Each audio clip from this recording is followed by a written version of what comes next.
We are live, Mr. Matthews. We are live. Won't be anyone in yet now. It'll take a while for everyone to be. No, chat away there. Like I could always share it out and maybe bring one or two in. You could bring some riffraff in, yes. What have you been up to today, anyhow, sir? Let me pause that. That's paused. Yeah. No, that. Come on, like a dinosaur. Moo. I knew you were going to say that. I knew you were going to say moo. Oh, I've put it on wrong one. It's there. How do I put? There we are. We're in business. See, scrap and salvage is in. What have I been up to? Oh, I've been decorating. I know. I put up. I seen. Was it in Tina in Braveheart Scrappers? You were saying you were decorating today inside. I was saying, lovely weather, 18 degrees outside, and you're inside painting. What's wrong with that? What's up with me? Yeah. I'm under the thumb. That's what's up with me. That was it. You said. She said you have a choice. If you want to play today in the shed later, you have to do some painting. So that's why you have to do it. If you want to play in the shed, you have to do it. It's jobs that need doing. You want to really know what I'm doing, you're going to have to watch the video later. I'm sorry, but I've been repairing my fencing. Some of the top boards have just rotten away. So we're doing it. Anyway, is everybody sitting down? Well, there's only me and you in again. But there's only me and you. Well, it's saying there's a few. What are you drinking? Orange juice. Oh, you're not on the orange juice kick again, are you? No, it's just that I've only got this one left. So, well, and this, which I've just opened. Oh yes, that's the proper one. Because I've had your shout out for the fundraiser for the 47 laps. Give it a nice little boost. Yeah, there's a lot more on tonight's video because we're just not quite there. I mean, it's a great, fantastic. I'll say more later, but fantastic response. But if you say, I get an average of 1,400 views per video, and if everyone give a pound, $1, euro, I do mention that tonight. Oh, it's monopoly, Canadian monopoly money. Then George Richardson has just dropped in there. George, you want to see what George has sent me? Oh, he sent me some miniature whiskies, very old. Some of these, like one from 19. Hold on. This has to be getting made big screen for this. Some nice whiskies, rare whiskies. One of these is from 1977. Oh. He sent me a couple of Glen proper, absolutely bang on, spot on, wrote on the bottom, Glencairn glasses, which I've been searching for forever because I wore them too tight to buy any. And he sent me other things. He sent me. He makes things. He has a shop. I mean, this is not a plug for his shop. He's just generally sent me the things. Yeah. But he makes things from whiskey staves, and he sent me a number of key rings. Cool. I could put your name on there if you want, put one at one side. Hey, we're to American's favorite hoarder come in. Electronic Scrapper, Simon is in, JRA Cat is in, CU Scrapping is in, Bush Dog is in, Paul Frost is in. So welcome in, guys. Good to see you. Ian was in before Annie tonight. Ian was way ahead of the posse tonight. America's favorite order. You need to be sitting down for this, doesn't it? Yeah. Hold on. There we go. Orange juice. That's just pure orange, not pure orange. It's cordial with water in. Yes, like my Waddy or Robinson's orange juice. But it's not alcoholic. Oh, hold on. Another big boss man is here now. Hey, Shark Scrapper. Hey, there's my pal, Boosh. What's up? Oops, sorry. This one. So, Sharks made it. You missed me all last week when I was gone. Sharks made it to the board. The board? Dark Ages The to board at the Oh, old yes. yeah. Yes. Yes, if I knew that, I would have brought over stickers. When I was in Liverpool, I would have made an effort to go and visit you and give you stickers to stick up on the bloody thing. Surely, if some of my stickers lying around, you could stick up on that board. I have, and I will.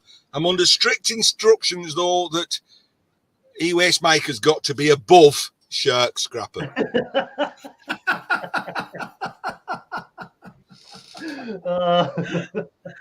Oh man, that's funny. So I was going through my cupboard, and one spotted. I thought, why not? Let's cause a furore. A few Yeah, more. when I seen shark sticker up there, I said, Matthews. I said, you dirty sinner. Where's my sticker? Well, you know, I knew this bright yellow one would just stand out. You know what I mean? Well, and it's funny because there was recently a video that within the last 2 weeks, I think, where somebody was saying, are there great white sharks in the United Kingdom? And so the video was all about, you know, that they think they've spotted some great white sharks off the coast of the United Kingdom. So now we have proof. Now we have proof. Yeah, Hey, it's in a scrapyard in between Liverpool and Manchester sort of area. And I'm going to say, I know there's a lot of people in, so I'm going to say once again, thanks everyone. Thanks to the scrapping community for that big help to that fundraiser that I linked in. Yes. You know, I'm putting a video up out tonight saying it's not good enough. You need to dig deeper. You know, I think I was kind of, you know, this monopoly money, it doesn't go as far as I thought it did. So Ian, I did have a question though, and I didn't want to leave it in the comments because I knew it might be misconstrued. But so, and I was happy to donate. I mean, this is important stuff. But I did have the question though. I thought in the United Kingdom you had government-sponsored medical care. So how is it that the hospitals, are they just not getting the funds that they need, or is this a private hospital, or what's the deal? No, short answer is the Tory, the Conservative government, all the governments. It's not just one. They've always underfunded. If I'm going to say the actual nitty-gritty bit of care end, it's a monolith. There's layers and layers and layers of management that's just sucking money out. But at the nitty-gritty end, there ain't enough money there, and they do rely on nurses and them healthcare workers at the cold face. They're the ones that don't get it. It's these consultants that are draining the money out of same here in Ireland. Like it's these consultants, these high up consultants, and they're over top heavy at the at the very top. It's too many of them, and they're cleaning up money wise. And then it's the nurses and the doctors down the ground that are suffering. It's not just that, and I can speak from personal experience, right? Okay, I know we're going digressing here, but my friend came out of work, and someone I know works in the hiring part of the NHS, the local hospital, and he's a friend of a friend, and we're all interconnected, and they said, I'll try to use the right pronouns. They said, oh, I've got some jobs available. I've got 3. One was a window manager. So it's a hospital. It's COVID. They introduced a new law that windows had to be open, but they could only be open, I think it was 15 degrees, something like that. Okay. So there's a job there to go around and check all the windows are only open at 15 degrees. Bit more to it. If a window don't open, they have to get it fixed and all that. But the starting salary was £40,000. And it's like, what? And then there was the other job was a space manager, as in, I said, put me for that. Put me for that. You look behind you. There isn't an ounce of space to be seen. Yes, but it's how to use that space, right? So everything in a hospital, every room is allocated an amount of space. So every desk, every bed, every lamp stand takes up a certain amount of space. So if they open up a new room, they have to allocate that space and say, well, that space takes that 3 square meters, takes that machine and that bed, and they utilize all this space. And that salary was £40,000 a year. And there was another one equally as banal, but also £40,000 a year. Now, I'm on half that salary, right? I mean, 40 grand over here in the UK is a big salary. And this is the type of thing that the NHS, the hospitals, that they're super abundant at the top with. And this is true. I'm not making it up. You know, the guy turned it down for his own reasons. But that's the problem with the state-sponsored hospitals. Yes, I have a scrapple action here now. I'm a Pierce stab through. Straight to hospital, I will be treated, no problem, no costs involved. If I develop a long-term illness, getting diagnosed will take me months and months. Getting treatment will take me months and months, you know. But accident occur, you can't fault the NHS. Car accident, boom, you're sorted. Yeah. Have a heart attack, you'll be in. And they'll stick a new heart in you the day after. You know, can you imagine what that would cost in America? And then 2 days later, well, you know, thanks very much. Bye. So it's interesting to me because here in America, our medical system is equally challenged, but for different reasons. Instead of having the government bureaucracy layered on top of it, we have the insurance bureaucracy layered on top of it. So, you know, you've just got these layers and layers of insurance people that drive up the cost of healthcare that essentially don't even do the paperwork that's necessary for someone to get their healthcare. Come in. Sorry. If you bring E-Wake's mic up, can you put me down so he can be up there above him? That's what I'm asking. Sorry for that interruption. Carry on. Yeah, so I think it's interesting to me that healthcare, you know, whether it's government sponsored or it's private, you know, is just really screwed up. And it's also interesting to me that it's so dependent upon these billing codes where, you know, if somebody puts the wrong code in there, hey, Mike, you're number one, bud.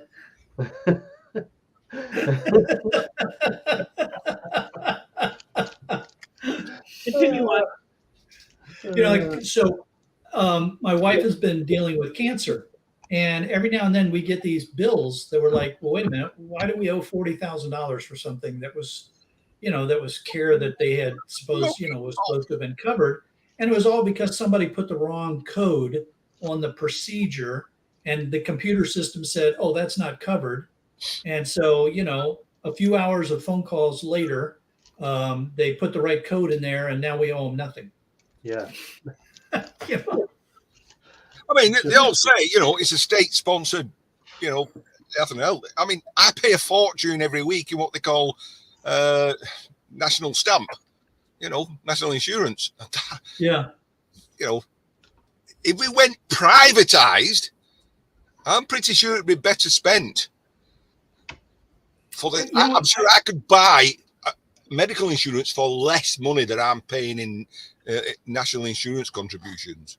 Well, I don't know, because that's what we deal with over here. So yeah, I was going to say, over here we have similar. If you earn below a certain amount, your healthcare is covered, but if you're above a certain amount, you have to pay your own healthcare. So the health insurance for me for a year to cover me would be about $2,500. Do you pay $2,500 on social insurance a year? Probably is. I don't pay £50 a week. No, probably half that. I probably pay £100 a month. Yeah, so you pay about £1,200 in social insurance. So health insurance is a lot more than that. And the worst bit over here is I still pay what they call PRSI, which is pay-related social insurance.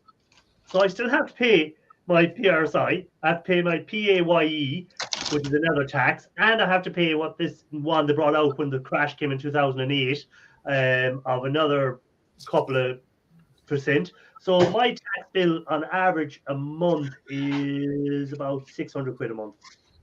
Not to mention the tax you pay on scrapping and YouTube and stuff like that. That's part of my PAYE. Way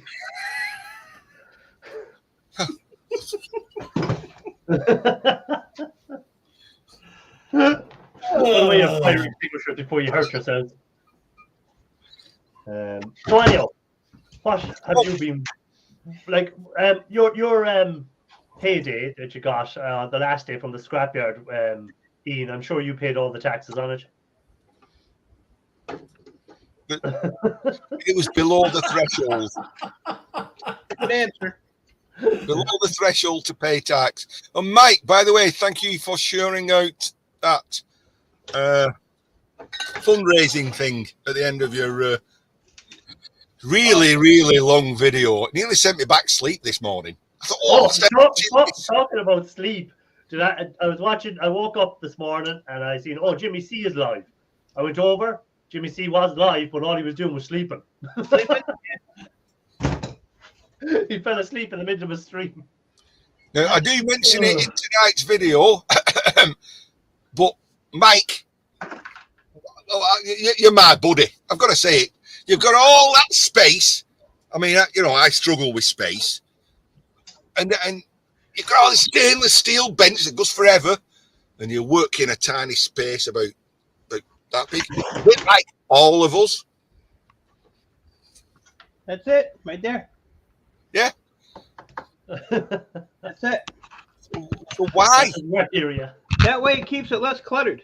And then you can store stuff like this and go like this all the time. See? I'm here all week. Mine's bigger than yours. Yeah, but you only got one. But it should be saying they're at it again. Oh, wait a minute. Come on, you can get a bigger one than that, Ian. Oh, don't. No. We're not playing. Mine's bigger than yours. Here we go. Mine's fatter than yours, and I'm not picking it up. You know what? I got this somewhere. Yours might be bigger than mine, but I've blown the top off mine. I don't know if you can. We're not even 18 minutes into this, and we're already in the gutter. Can you see that date? 1967, is it? 1967. Well, that's from though. All stainless steel, but I'm keeping this one. Yeah. That's something going on. I'm scrapping mine in. But here's the difference between mine and Ian's. I don't have to cut it in half. Yeah. Yeah, that hurts. That hurts. I had to spend so much time cutting them all down. However, with my new automatic saw, I just stick it in, set it going, go and work on something else. Just wait for the ka-ting.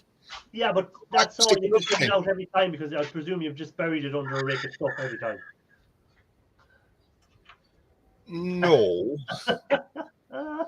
I've strategically placed it near the door hole. Okay. When I seen you picking up the saw, I said, where is he going to put this? Where in God's name is he going to put this saw? And then I said, oh yeah, it'll happen for a while. He'll bury it under something and there's going to be a video. Then, I need the saw. And he has to empty half the shed to get the saw out. It was a bargain at the time.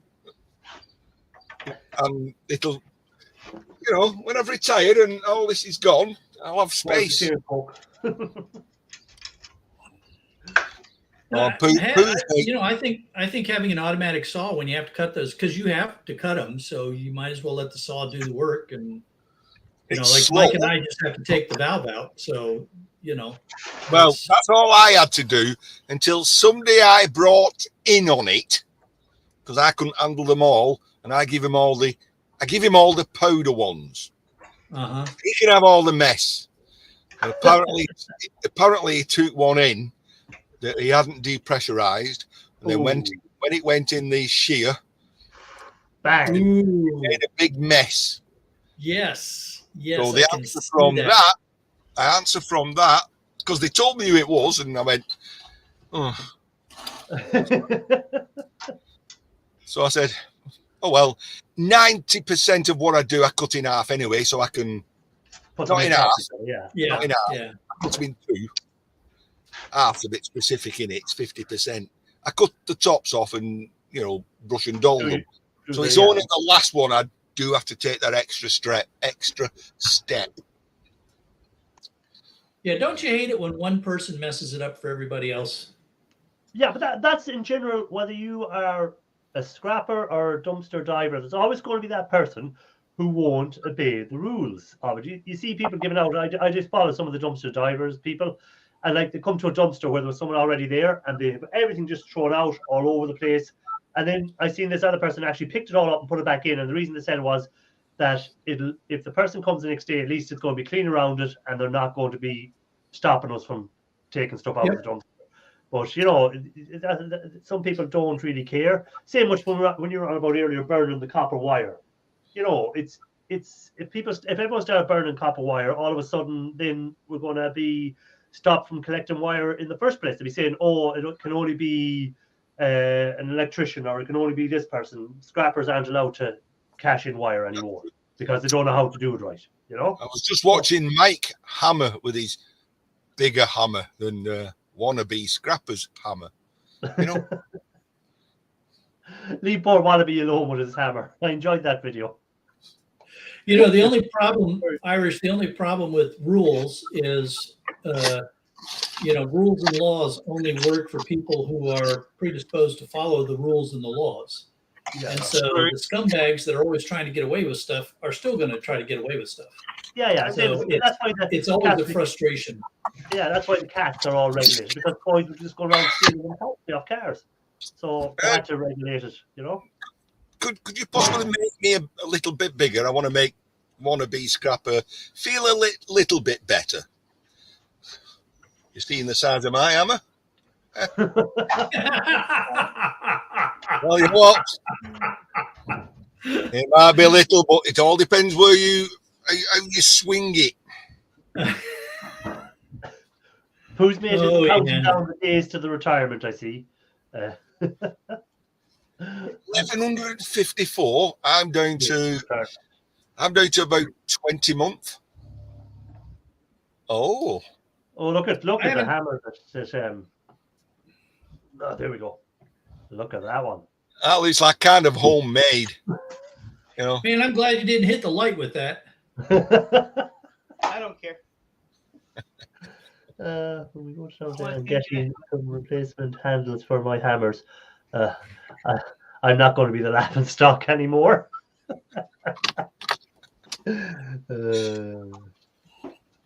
I do like how we all banter between us.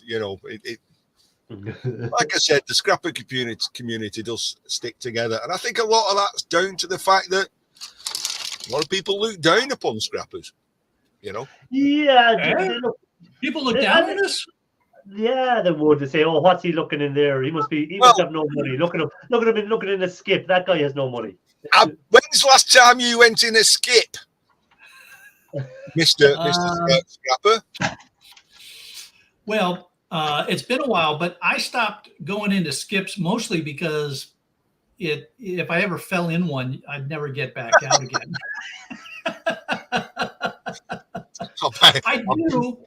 I do check them out. I mean, when I'm doing a pickup, like at the motorcycle shop, there's 4 skips in that complex. So when I pick up from the motorcycle shop, I'll go around to all the skips that are there and, get stuff out of them. I just don't record it. But when you did before you became a business, you must have had dirty looks given to you. Oh, yeah. I mean, yeah, there was. That's what I'm saying. People look down upon you. They're like, oh, you've got to be a bit thick-skinned to be a scrapper, don't you? A dumpster diver. That's where the saying comes from. You for the dream, isn't it? Yeah, but if these people see you getting money, all of a sudden they're like, "Oh, hold on a second. I'm not letting him into my skip anymore, or I'm not letting. He's making money out of it." People get jealous if you start seeing a few pounds be made, you know. And all Well, of a sudden, something that would thrown away, they don't want to give it to you anymore. That's kind of pees me off that people are like that. Is this considered burnt copper? Exploded copper, yeah. Yeah, I think I see what the problem is there with that one. And you disappointed me in your video when you had that junction box with all those little brass connectors on it. You can't be bothered to unscrew them. And you went, well, some scrappers would, but not this one. Some scrappers would pull all these out, and these are only brass. Not me. Me. Yeah, I know. I can't tell difference. Ain't nobody got time for that. Well, again, it's every scrapper is different. Every scrapper takes different things and will scrap things down to different levels. It all depends what they're looking for out of it and what time they have for doing stuff, you know.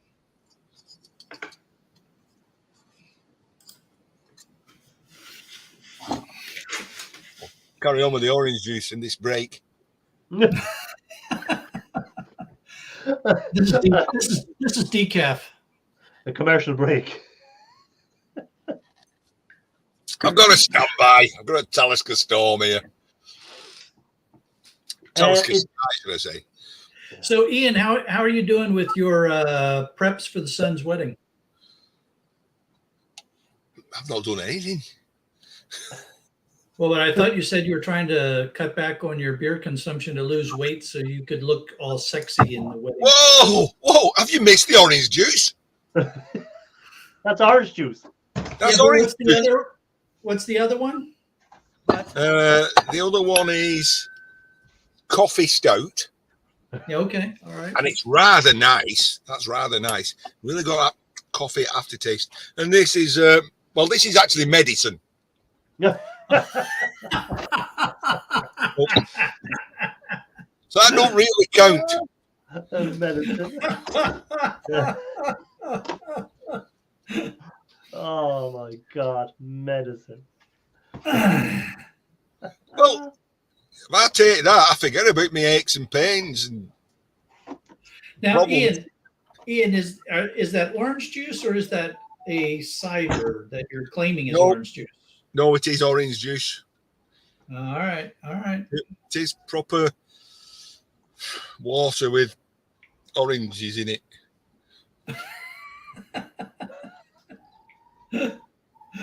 No bit of vodka mixed in there, no? Nope. I've miscalculated. I've drunk everything up yesterday. And I just couldn't be bothered to go to the shop today, so I had a can of cider, this coffee stout, and I thought, well, that'll just have to make it do for today. Just calculated. Well, the coffee stout and the orange juice, that's like having breakfast. Right? Coffee and orange juice, you know? And George in the chat there has sent me a parcel, and in it there's some very nice miniature whiskies, expensive ones. I mean, this one was £170 a bottle. This one's £140 a bottle. And I'm like, wow, you're really too generous. And he sent me some proper Glencairn glasses to drink them out of. Wow, I'm impressed. Well, you've got to do the swirl and check it to make sure it's got the proper drip and the whole deal. Yeah. Oh, I've swirled the meniscus, like that. Not like someone you give whiskey to one night that just went down. Yes, not like somebody who I'll demonstrate with this H2O. There's a double whiskey. You're from Ireland. This is Welsh whiskey. I've got you a double. It's a nice one. Yeah, there you are, Irish. your mate. And he went, yeah, all right, that.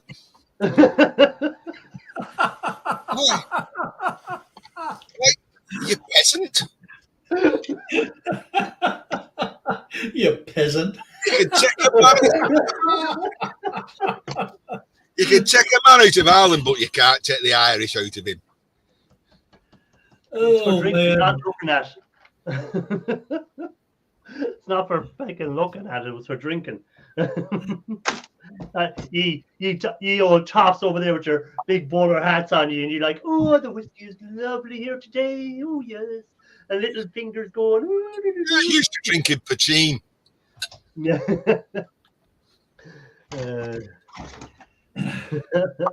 Yeah, he just looked at me in total disgust. Like if disgust had a look, it was Ian's face that night. I was waiting to compare notes. I was going to go, oh, there's a hint of an apple tree in the background with a farmer putting his big slurry in, and a little bit, and he goes, "Come, can I have another?" You can't. And then, of course, Ian, most here in America, you don't even bother to pour it in a glass most times. You just swig it right out of the bottle.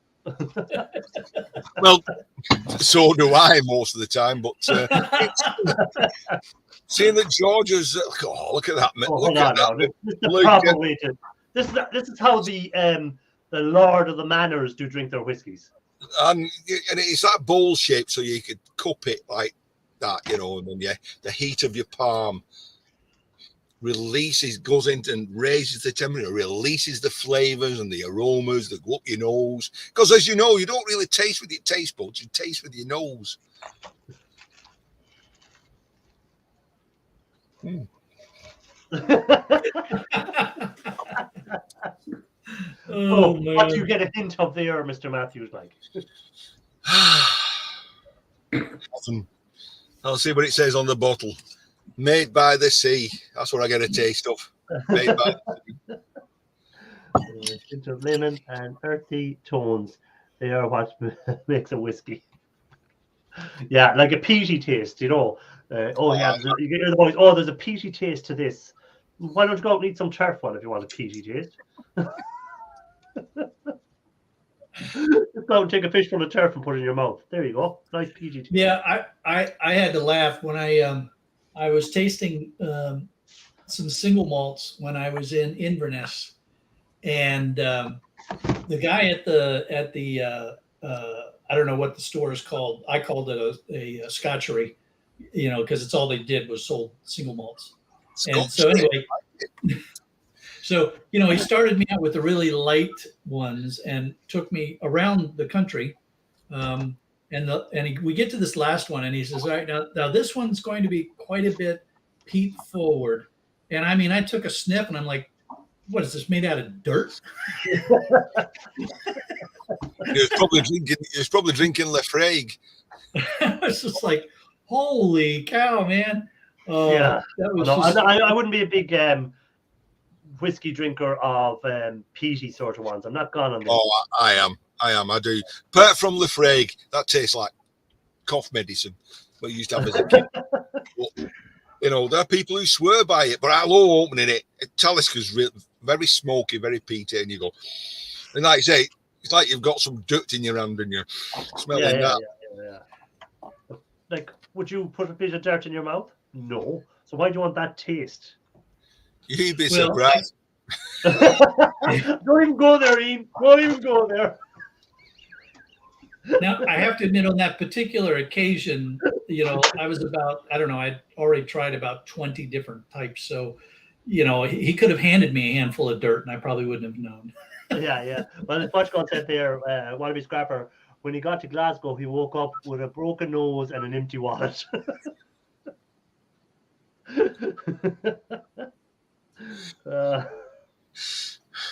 And he said, and I got this made from a whiskey stave because it's all charred on the back. Yeah. Now I'm torn here, and if you're still watching, George, you can correct me. It's either a tea light holder, so you put tea light in, but I think it's more like.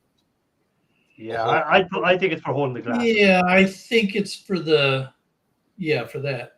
So, what's the other one for? Another glass. Yes.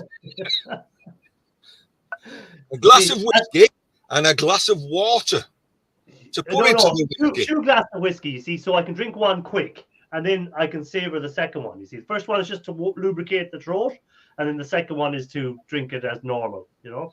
So what I really need to do, I need to modify this. Sorry, George. Put like a ball bearing swivel underneath, so I can put one in, then I can swivel it round on me desk, and when it lands, take the one that's closest. It'd be like Ian, I think the idea is that you shouldn't be drinking alone, and so there's two glasses for you to have someone with you drinking. How about George's put? Which thing? This? Yes. The only problem is there ain't room for two in my shed. There is. I was there one day in your shed. Come on. Ian, there isn't room for you in your shed, much less two in your shed. I spent 4 hours tidying up for your visit. I never showed you how much stuff I had outside in the garden. Hidden behind the shed and behind the bins and everything. I was wondering why your bins were so far out the driveway. And by the way, yes, I did ask the wife. Have I got an ear? I've got a bug. Oh, you asked the wife, does she want to help you with the scrapping, is it? Yes, if she wanted to enjoy the joys of scrapping. The answer was no. Well, here's a question. If you're scrapper regulator, does the UK not consider the additional taxable income just that Ian said he was below the amount? Get rid of that. Get rid of it. There was a little bit of irony in what I said. Not irony alley, but irony. A little bit of, misdirection. Misdirection. Well, technically, I'm allowed to earn £12,750 per year without paying any tax. Yes. So your first 12,000 earned is tax free. Yes. Now there is a separate limit for unearned income. How can you have unearned income? Like YouTube. Unearned income is dividends off your stocks and shares. You make any money on that, they want a slice of it. Income is income. That's how our country looks at it as well. They tax everything. They tax it when you earn it. They tax it when you save it. So you've paid your tax and you've got it. You put it somewhere because they want you to save. So they tax you on the interest you get. And when you die, they tax you on it again. Well, unless you've planned properly for getting rid of it. How much did you say you're allowed to earn tax free in your country before you start paying tax? £12,750. Oh, I thought it was bad here. We're allowed to earn 18,000 before we start paying tax. Oh, it's bad here. Don't worry. This is why every year they've been raising the minimum wage up and up and up. So more people get taxed. So more people, they think, oh, look at that.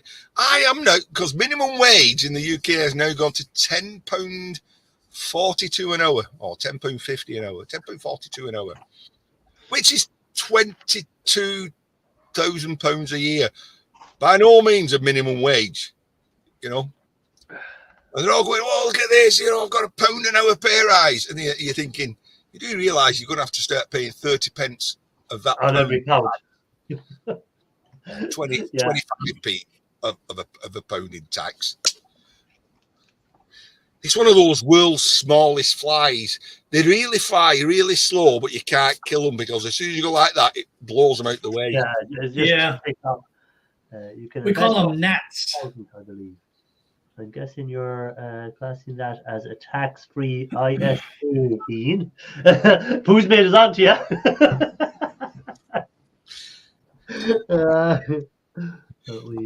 Just let me say, Poos, mate, you're very astute. You're spot on.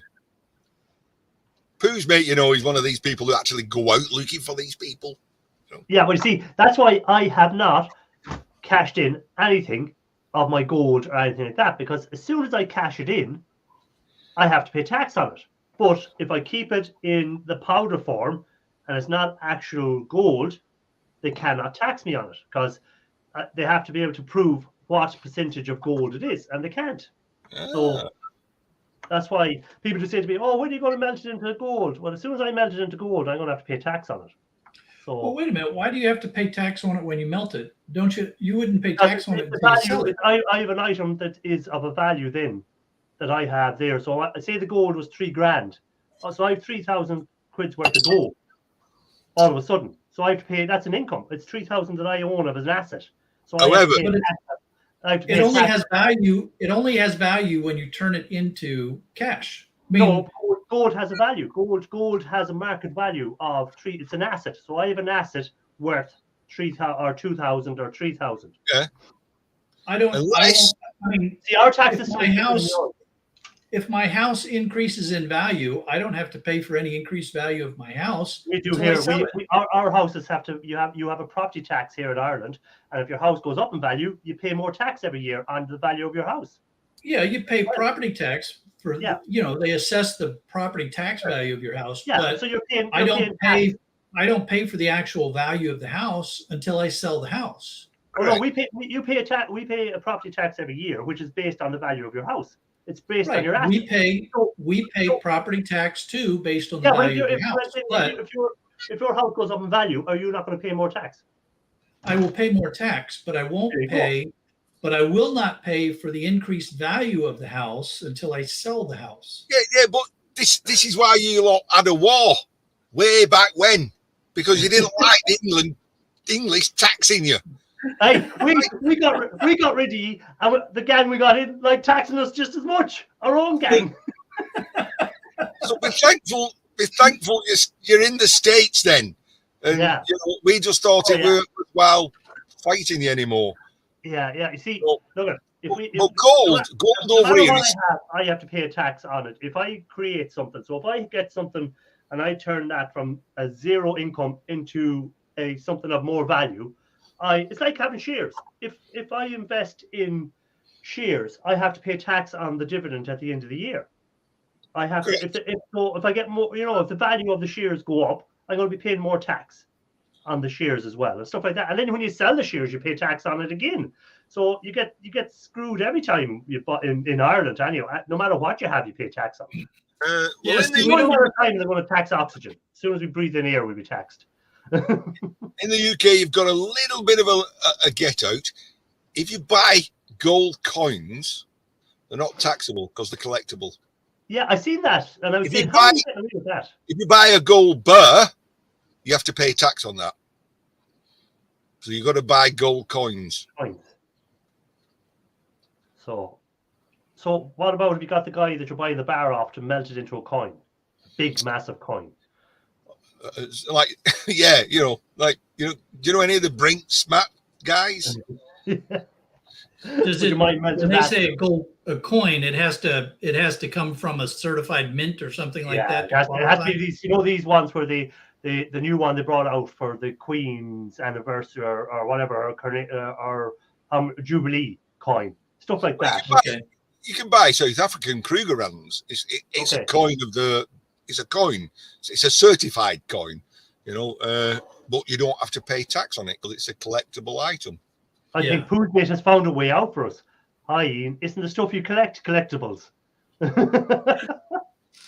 It must be. You collected it. No, it's crap.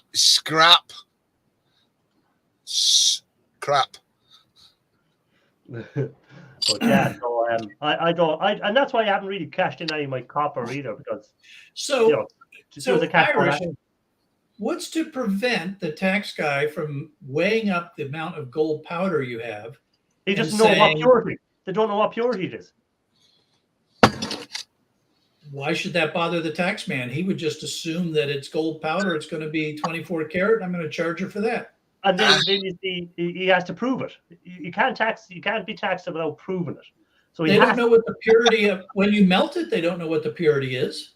They do, yeah, because they can put it under an RF thing and it'll tell them. But if you put the powder under the RF, it won't tell you. All right, I'm not moving to Ireland. Leave all your gold over in America if you do. Don't bring your gold, would you? But it's just that's why if you don't cash stuff in, they can't really tax you on it. It's only when you cash it in they can tax you. You know. It all depends what you've got. One man's scrap is one man's artistic materials. I wonder, could you say I had my gold bar? Could I give it to the bank and say, will you hold that in their safekeeping, but give me the value as a loan?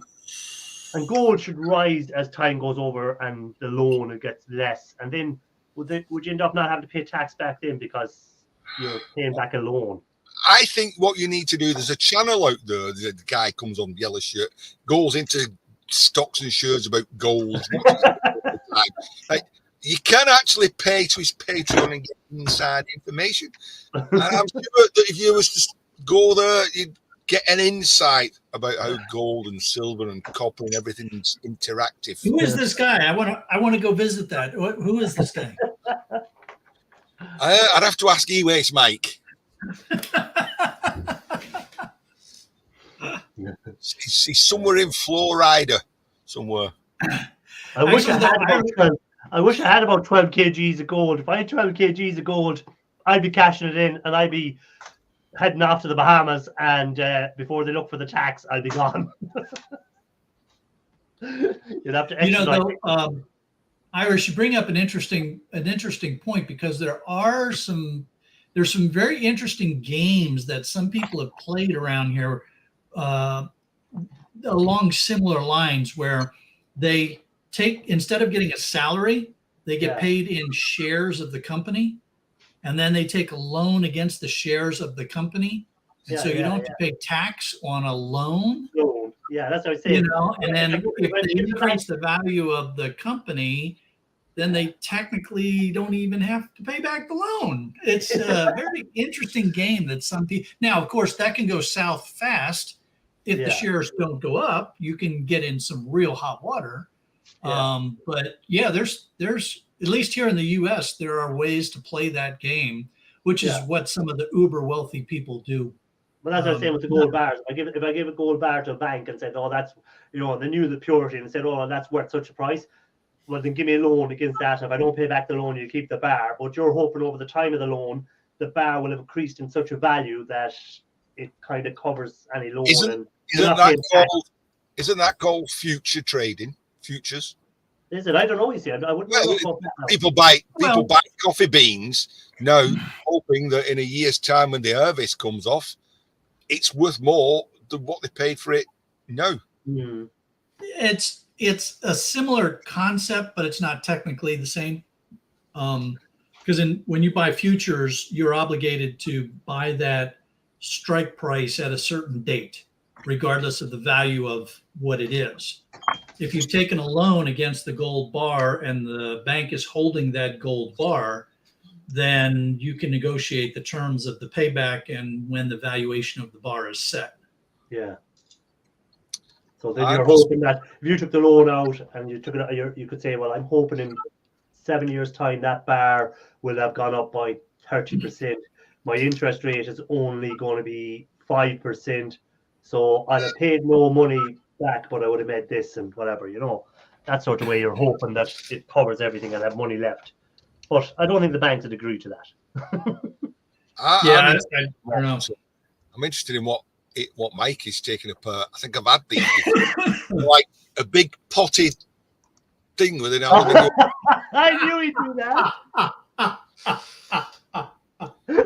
Oh, man. I knew as soon as you said it, he'd do it. Now he's pointing there we go. Now we're looking at the light. You know, you come on here to try to get scrapping tips. You know, as a hobbyist scrapper, I look upon people like these as my mentor, because they're at it full time and whatever. And You think, oh, I've got one of them. How's he taking it apart? Professionals. Here, I got a scrapping tip for you.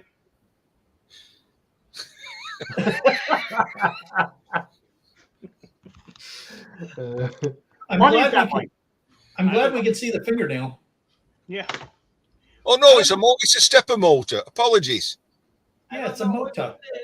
Other than a real pain in the butt to get apart. You must have one of these scrapping Irish cameras.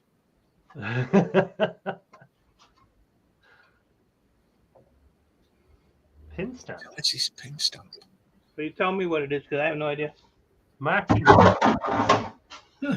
All I know is it was free. And George said he's just here for the banter. Yeah. Well, you picked the right spot for banter anyway, that's for sure.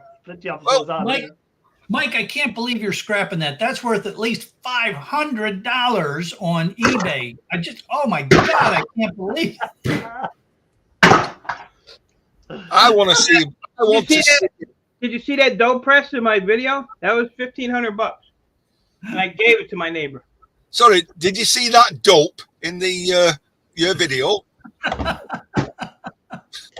So more than one dope, I believe. Be honest.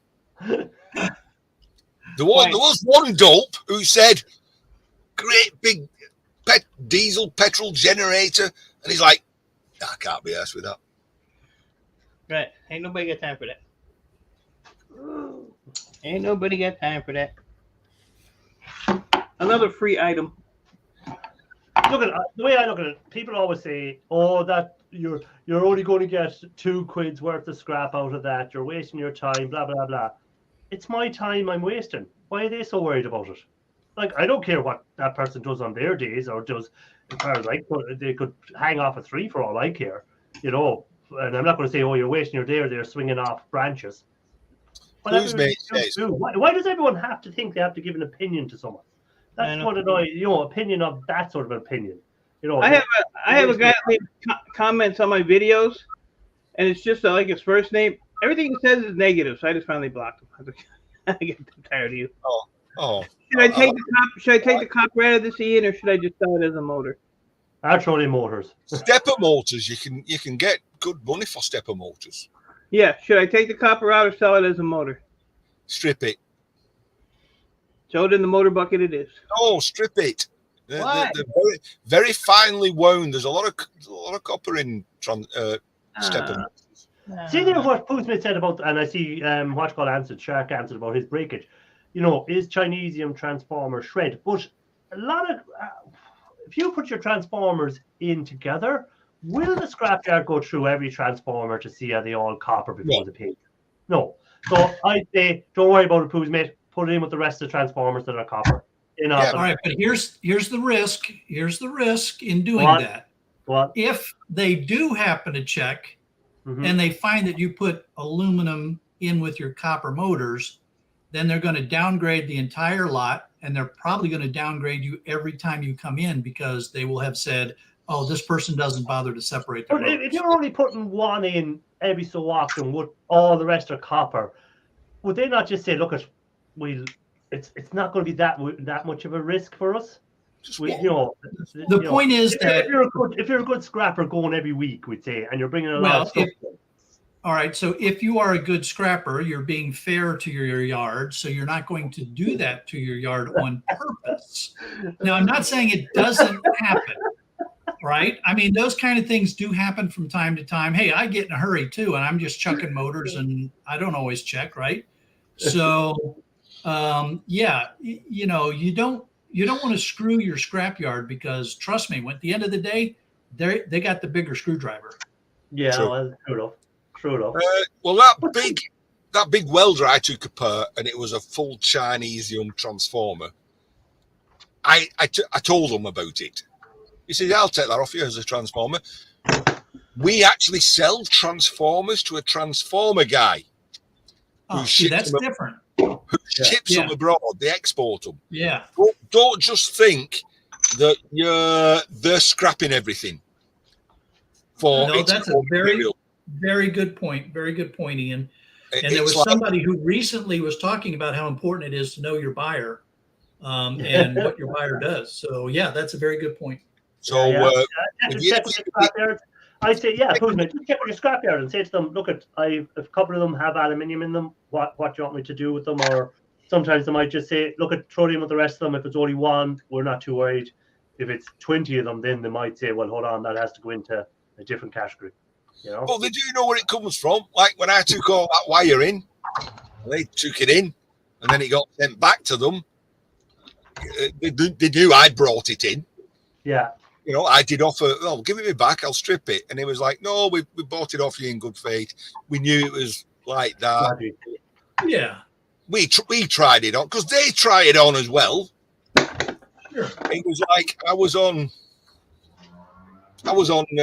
Raphael Scrappers last night, and he was talking, Ralph was talking about, he gets a bath tap, totally strips it, takes the die cast off, takes this off, weighs it in, and a guy comes in, a plumber, with a handful of them, just throws them in. Yeah, hang on, I'm stripping all mine, all down to his. And he went, no, we take them out, all like that. If it's got the stainless steel pipe, if it's still attached, we take it. But if you take the pipe off, it goes in as something else.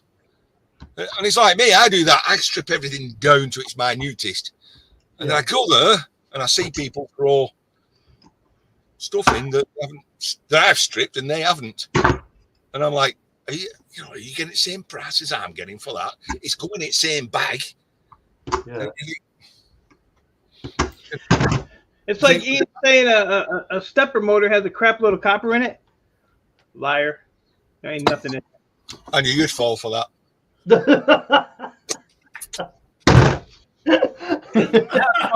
what I'm going to do is I'm going to take it, and I'm gonna take it like this. I'm going to put it all back together, and I'm going to put it in my motor pile. Even that little cast aluminum piece. There you go. The guy I am. And I'm going to put the screws back in it. Hey, hello, Alex. Alexander, should I say? Hey, Alexander. How's it going, man? Yeah, one screw, because I don't know the other one. Yeah, no, but again, it's talk to your scrapyards. It's you know, it all comes down to they're not going to bite the head off you if you ask. They prefer if you ask about something before you throw it in, so at least they can teach you what they take and what categories and stuff like that. So they don't mind telling you, look, no, we're not going to take that, or yes, just leave your tap as it is. We'll take the tap as brass as it is without taking it apart. So it's just kind of talk to your, because like the scrapyards when I ring them, I do ring them every so often just to see what pricing is like, and they only give me one price for aluminium, so it doesn't matter whether it's cast or whatever. So you know, it's just some scrapyards will give you different categories. Over here in Ireland, there's a lot less categories, and obviously they are getting all that aluminium, and more than likely they're sorting it off, and whoever they're sending to, they're getting better prices for their cast and their stuff, so they're making a bit of money off us over here on the aluminium anyhow, which is kind of a bit of a cheap trick, I think, by scrapyards. Well, the old anvil yard, it's a non-ferrous scrapyard, really. Yeah. Iron, they give you one price, or they'll give you a price for cast iron brake discs, but that's about it.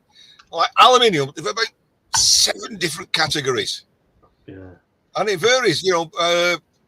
You vary from old rolled at $850 a ton, going up to HE9, and they'll be giving you £1,500 a ton.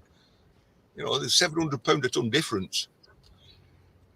They'll have cast aluminium, they'll have all rolled, they'll have alloy cuts, which is what I took in the other day.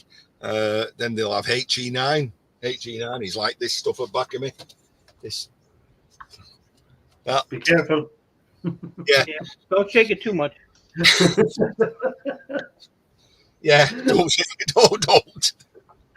You could have an avalanche behind you. see Ian's face just squished up to the camera. Everything behind him.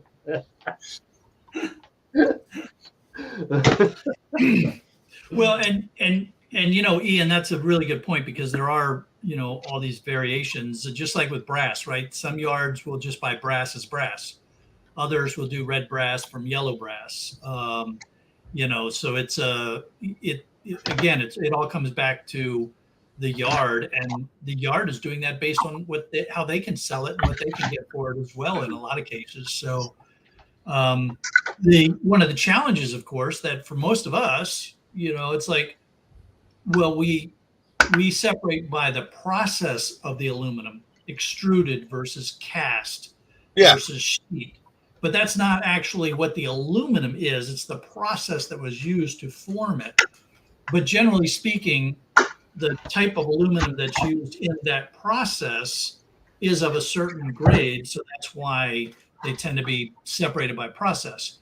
But a more sophisticated metals yard may have different grading because they're also getting aluminum from factories and, you know, commercial sources that already know that these are the tailings from this type of aluminum, and that's why they're buying them at that level. Hey, Travis of Joe, welcome in. Shark scrapper, probably about a year ago, there was some fire, some mill, some mining catastrophe, and silicon became in short supply. They use a lot of silicone in steel processes. They couldn't buy it. They started buying cast aluminium because that has a high silicon content. And the price of cast shot up compared to all rolled or any other type of aluminium.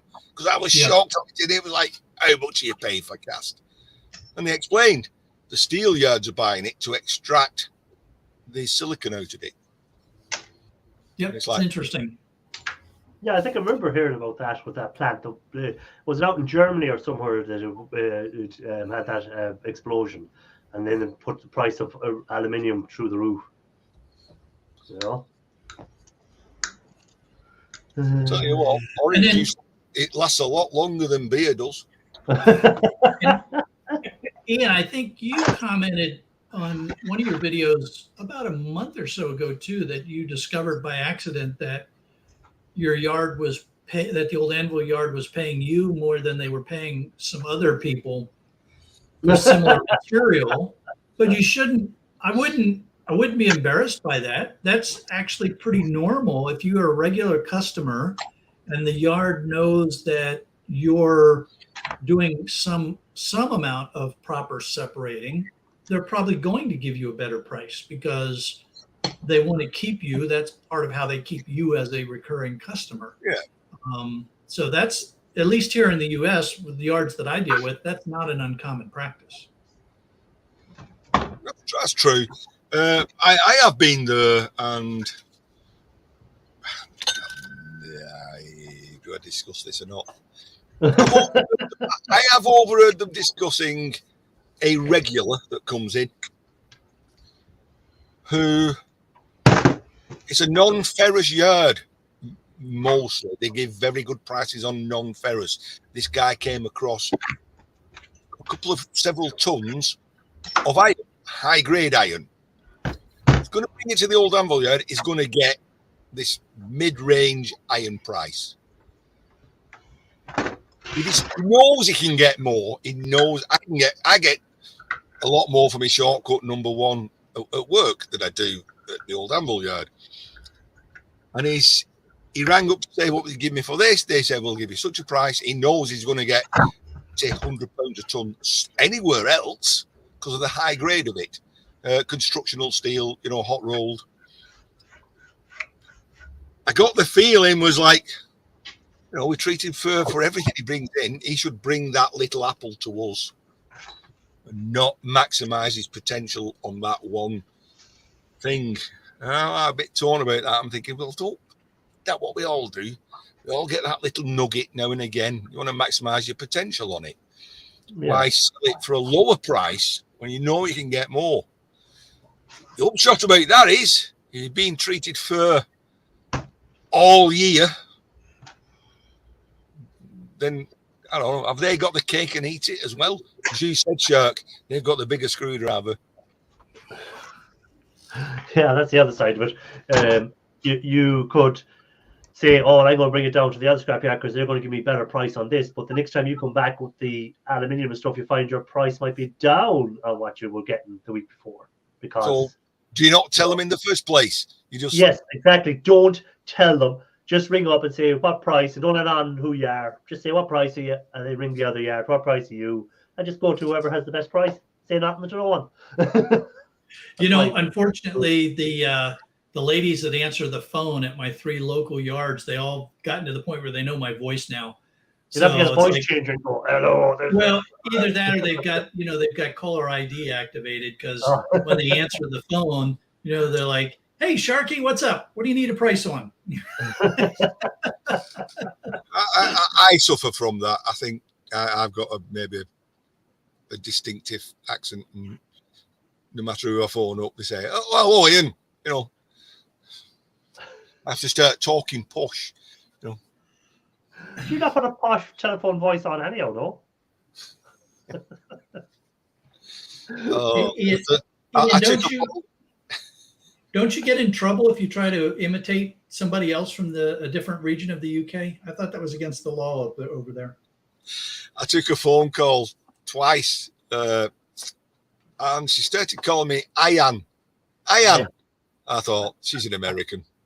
Ian, and she kept going. I tell you, she was very, very good. She was very very persistent.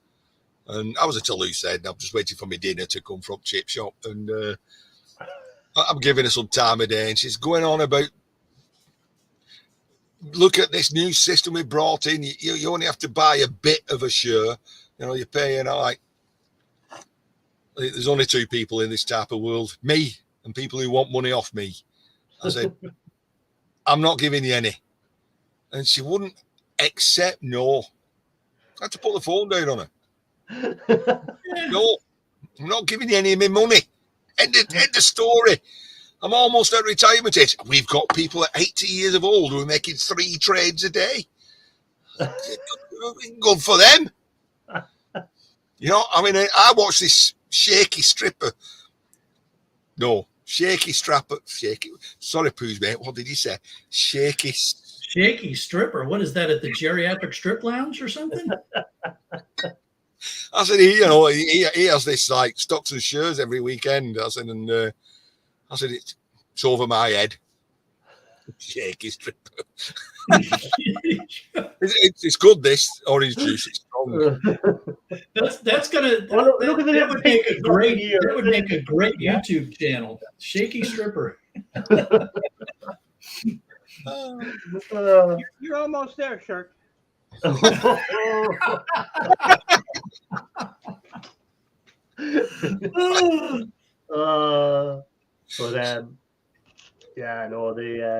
Some people won't take no, but some of these ads that you see on some of the YouTube videos saying, "Oh, I made a 6-figure number this month by doing this thing." If you were making 6 figures, they wouldn't be advertising it for everyone else to go and start making money. You just go and do it and say nothing to anyone and keep making money. Why would you? Oh, I had to be here like, who's going to believe this? Like, oh, if you're making 6 figures, you're going to be on here telling me how to do it as well. Of course you are. Yeah, exactly. I made 6 figures in the last 3 weeks, and yeah, of course you did. That woman comes on, start selling. She goes, I sell books on Amazon. She goes, I'm not even an author. 10,000 books a day I sell. I've never even read a book, but you could do it as well. Like, nope. They actually think people believe that. I should have spent 4 hours making plug soup. That's real enjoyment. Yeah, plug soup. I wish to get onto my plug soup. I have a dustbin full of plugs that I need to put into plug soup yet. That I need to start putting the brass pins out of them. So I had some interesting negotiations. I got this.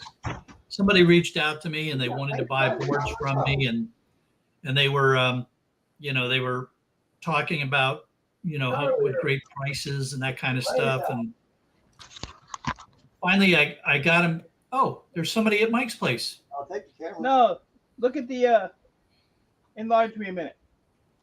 Remember that camera that was on my neighbor's house?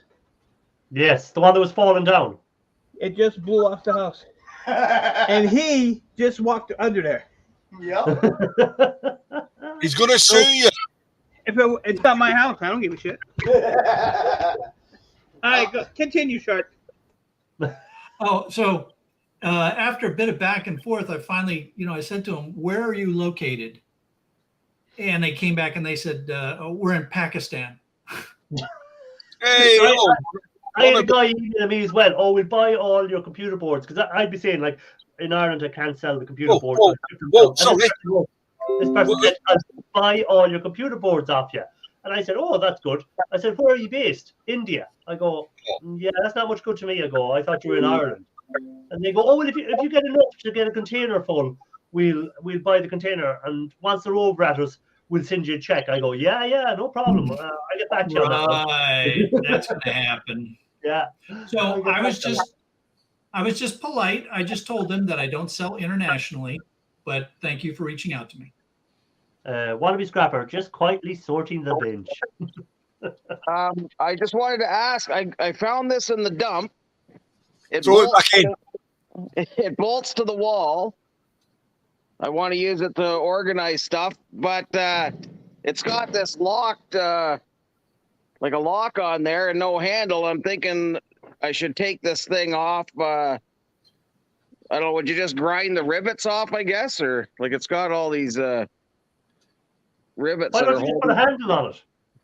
Well, I just think it'll be a pain in the ass having to lift it up and hold it up while you're trying to get stuff. Well, true enough. Yeah, true enough. And I mean, it's not like I'm needing to lock stuff. I don't even close this door. Like people can just walk in and help themselves to all the Milwaukee tools if they want. Well, so, what's your address there again, Wannabe Scrapper? Well, we got the dogs too. Well, you don't need a grinder. You can just use a wood chisel and knock the heads off the rivets. I guess because they're aluminum. I don't know. It just seems that. Sorry. Would his hammer be big enough to hit that wood chisel, Ian?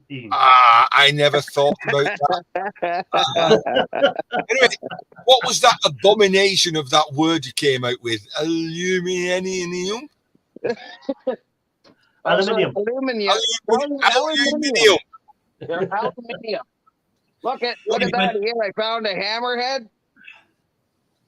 Gonna go get a handle for that today.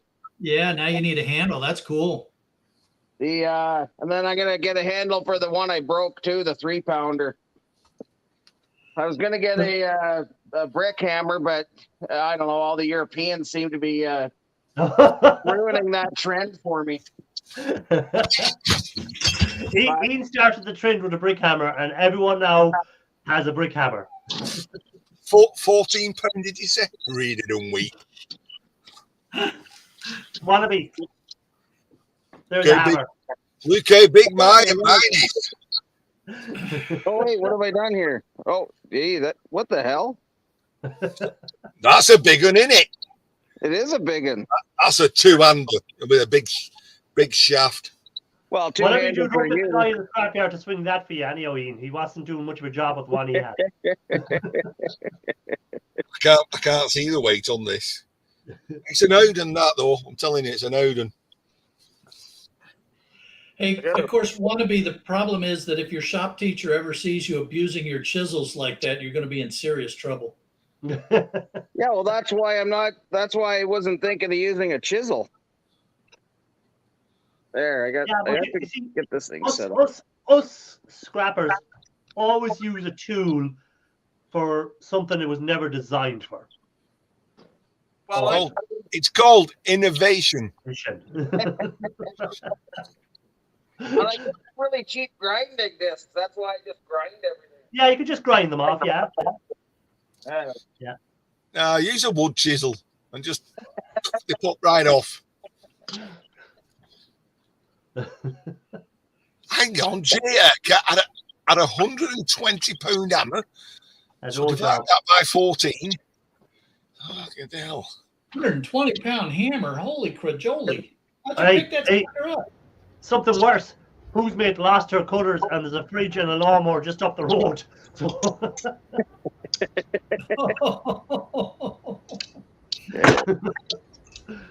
Start chewing.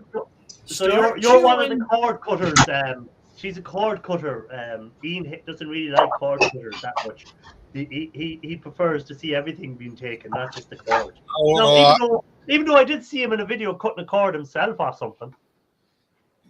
This is true. And the other day, I didn't have any cord cutters, and I just put the wire over the corner and a piece of wood or a brick off the floor, kept bashing it until I frayed it off.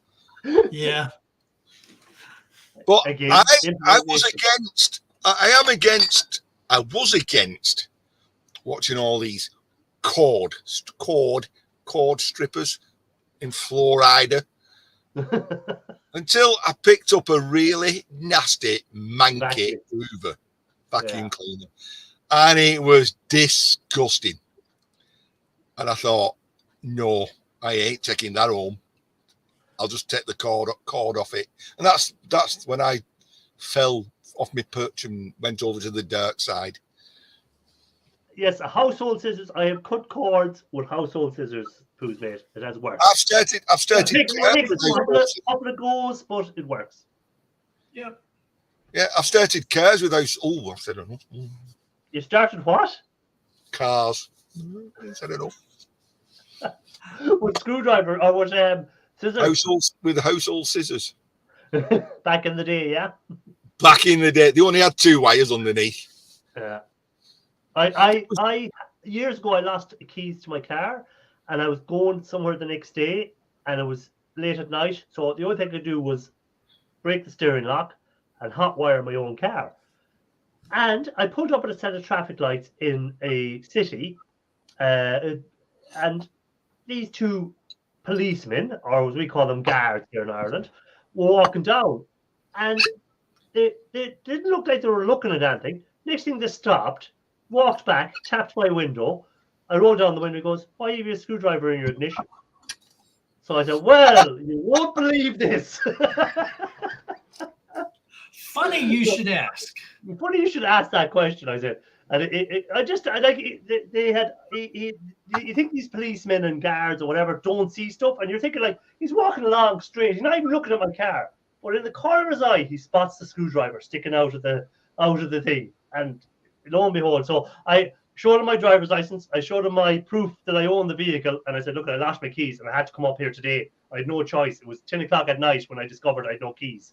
So I said, there was no garage open, so I had to hotwired so I could drive up here for a meeting today. And he goes, "All right, try and get it sorted as soon as you can, because someone might steal it on you." You know? Shocking what George has written. Shocking. What did George write? Where's George? That's how I met my wife. Not take it home, but I was drunk. It was like that video I did. Scouse Jed would start a joke, wasn't he? Yeah, them jokes. No, he missed his joke. Anyway, somebody else put it in, and it was like, he said, I'll not get your channel demonetized, but he said, he says to his wife, he says, "How come you never tell me when you're going to orgasm?" And she said, "Well, you told me never to trouble you at work." Oh.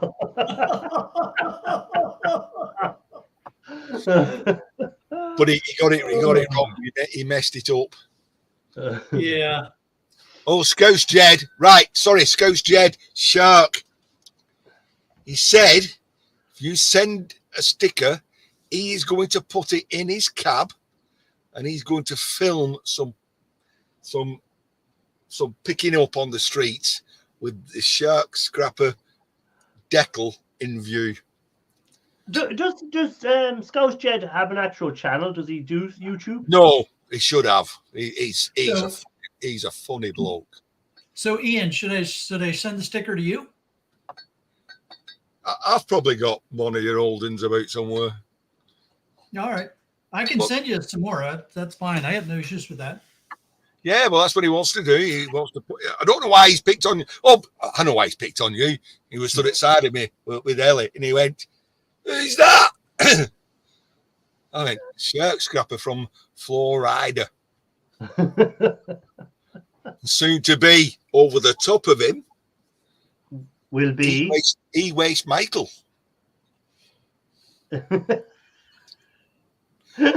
And how much will it cost for Michael's sticker to be underneath of mine? Because everybody's got a price. Mine's really low, really low. It don't matter what the price is, because I have a limited edition cup #1 for sale. Here we go again. With the Oh, there we go I'm just again. gonna write I number can one on the bottom of this. money on a little coffee mug. I'm gonna write number one on the bottom of this, and that will just put a stop to you. yeah. Nice. And I don't even have one of his. Ralph has. I think Yeah, Ralph sold his body for it. Ralph got a pillow as well, didn't he, off him or something? He has a pillow, a cup, and what, did I send him something else? I don't remember. I gotta find. Ian, send me your address on Messengers so I can send you a mug. Now, I don't know if I that's have all it. right, but I just want you all to know that I have proof that Mike really does love my T-shirt. Oh, Hey, here's what you do now. Now go over to Raphael's live stream yesterday when I was up there and look at that logo on that T-shirt. Shug, was that a grimace on his face? Yes. Or was That's you know what that's called, Ian? That's called I don't have any more laundry, so I gotta wear this piece of crap. all my clothes is dirty. Yeah. Oh, Ralph says I got all E-Waste Mike merch. Oh, he's your He don't fanboy. have it all, but he'll have it all. Fanboy. He'll have it all by the end of the year. They have a little love affair going. There's A bromance. a bromance. Well, I have a scrapping Irish. What is it? You sent me. It's got an hood on, an hoodie, and I've also got a scrapping Irish hat. It's got a hood on, so yeah, it's a hoodie. I've also got a scrapping Irish hat. That looks like you could do the washing. Yeah, I took it off an homeless guy. I found it. Would you not just put it in the wash? Ian, what have you been doing with that thing? I mean, good Lord. It looks like he's been doing the same as what E-Waste Mike was doing with your T-shirt for a while, using it to clean the floor.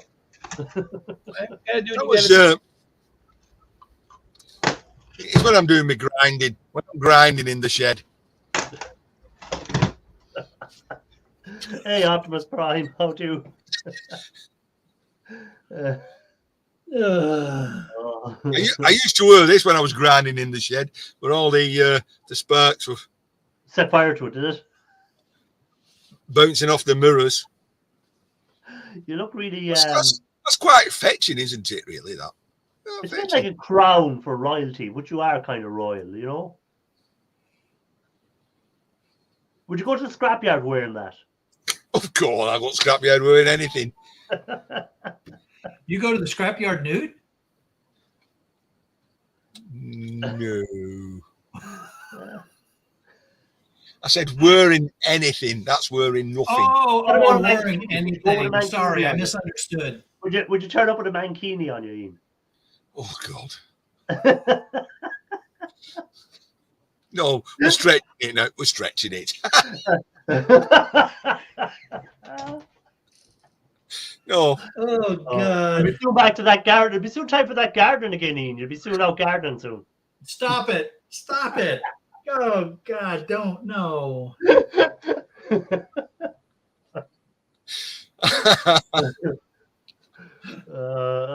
Yeah, wait a minute. You mean this one? No, I wouldn't do that. To you. Don't even think about it. I will be banned for life from YouTube. Never allowed near it again.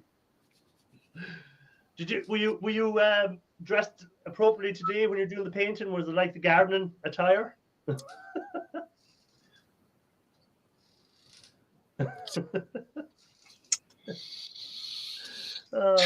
No, I wasn't. I could show you what I was wearing. We'll see what color, how good of a painter he is. Will it be covered in paint, or will it be nice and? I'm sure trying to forget. Thanks. So Pooh's mate must have seen that picture too, did she? This is what I was wearing. They're like pajamas. They're called house pants. You know, very very thin. You know, but in the they're flexible. You got it up down all the time. I'm not lifting my top up, but I'm covered with paint underneath. You meant Because to put it on the doors. I not on paint, yourself. I paint topless for the neighbours, of course. You know what I mean? Uh-huh. Oh no, it's for the wife. She's there doing a painting, and she's there just doing a painting of Ian in the nude. Gardening. Yeah. And then she says, wait a minute, I have to go to the store and get more paint. Oh, oh, oh, handbags at dawn. Oh, stop the light. Sorry, tell you Ian, what. I couldn't resist. I couldn't resist. I tell you what, this orange juice takes a long time going down, doesn't it? I've been drinking this since 8 o'clock. Drinking orange juice. If it was a pint of beer, it'd be swallowed by now. It'd be like that whiskey. That's the future. It's the future. Orange juice. Yeah. It's but so Ian, do you go every Friday to the scrapyard religiously now, or is it just No, when I've got a load. okay? Well, that's it. You seem to be going a lot more regularly now than you used to, so you must be clearing out the shed a bit. No, I am not. It's like the last load didn't even come in the shed. It was behind the bins. You know, so I didn't really thin anything down out There's of some here. orange juice. That's pure orange juice. It's not the same thing. Right, that's the good stuff. Booze, mate. By the way, let me categorically deny that was me in that photograph, by the way. I know there's a great resemblance, but you know, it wasn't. But so do you remember the plan you had come out? I hate going back to this plan that you had before Christmas of actually clearing the shed a good bit. Oh, the epiphany. Yes, the epiphany. What happened at epiphany? Answer the question. Answer the question. The scrap gods. That's the answer. The scrap gods said, okay, right, yeah. That's what you think. That's your plan, eh? We'll see.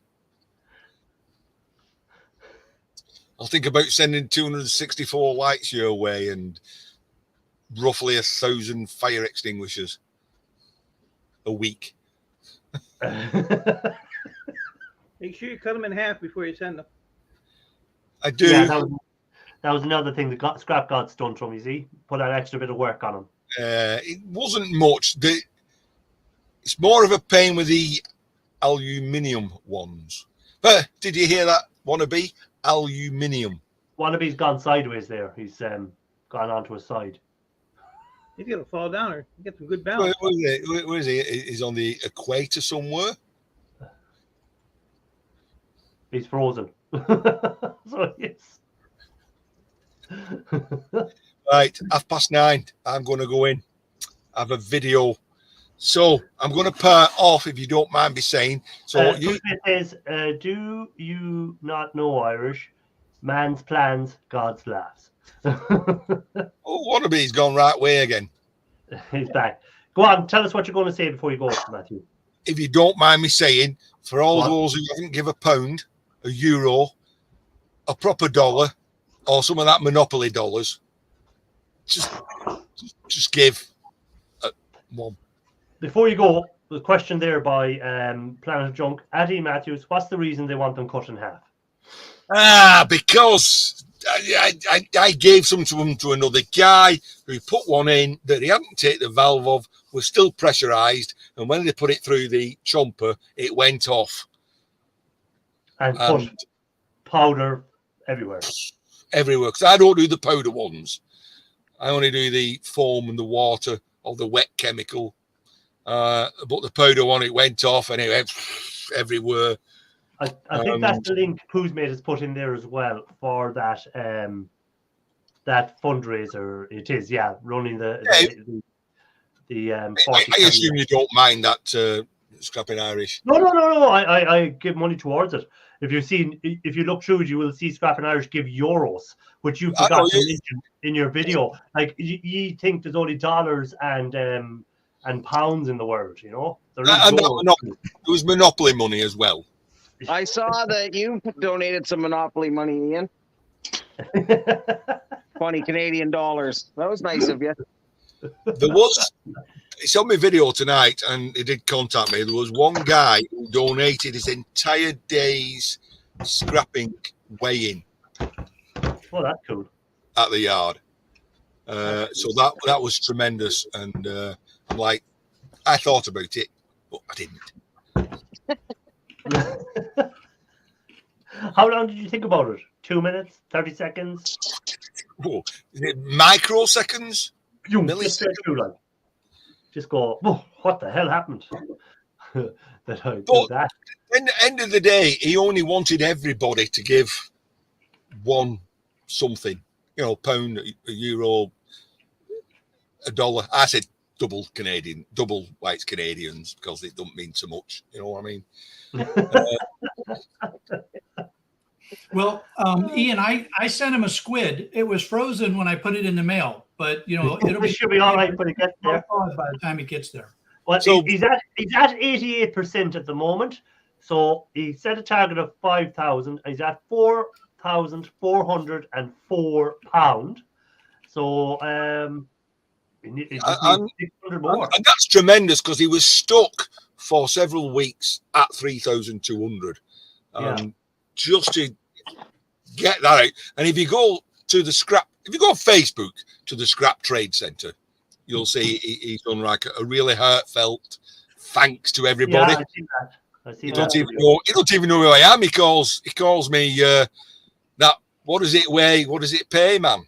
Hey! What you kept secret is he knows you for a long time. He said you let on that you're already new up to this scrap, bringing stuff to the yard. Well, I am actually. I am probably only 2 or 3 years into going to that yard. But he reckons he knows you longer than that. No, in the video, he said he knows you 7 years. Oh, you don't want the taxman to know you were doing it for 7 years. Oh, sorry.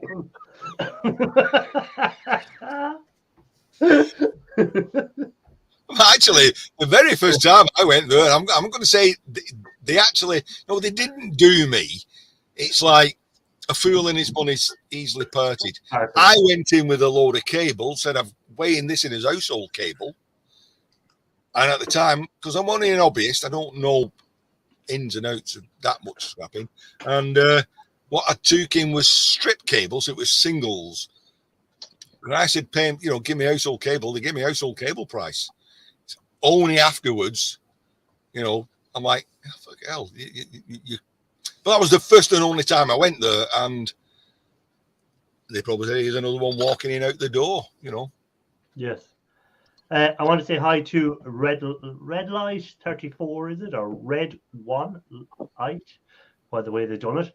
And welcome in, guys. Good to see you. So there we go. Again, right. If you've not give £1, $1, a squid, a stone, $2 Canadian, a slot, say a whatever, kronas, guilders, whatever you can, just another one. You know. And euros, you pig. And just because you left Europe doesn't mean the rest of us have joined you, you clown. That's it. I'm going to go in now and get bollocked for going in late again. She said, are you talking to that Irishman all night again? I went, no. I said, he comes on at past. I'll give him to about 20 to 9. Look at it now, 20 to 10. It's you lot. I'm easily led astray. But most of the time, I'll be honest, I'm just captivated by E-Waste Mike and how he strips things so effortlessly. And sometimes, you know, He's wearing his safety glasses. He must be listening to Shark. I hope one of B's there, then I can show him my tiny hammer. Grinding. Did you see my new tiny hammer? Where is it? I figured either keep the guard off and wear the glasses, or put the guard on and not wear the glasses. Oh my God, look at that little. Oh, that's a nice tiny little hammer. Right. Tiny little. Oh, Mike had a rusty one of them earlier, and he just tossed it over his shoulder. Well, that's for good luck. See if you can find it, Mike. Okay, Ian. I'm looking for Do what you're told, Mike. I don't think I'll find that one, but I got another one. Oh yeah, there it is again. Oh, wannabe! Look at that. Well, that's a very nice hammer. It's too big though. Well, I'll throw this one over a bit. How small do you want to go? Look at that. That's a nice hammer. It's not the size of the hammer; it's the swing of the hammer that counts. Oh yes, it's how you swing it. Yes.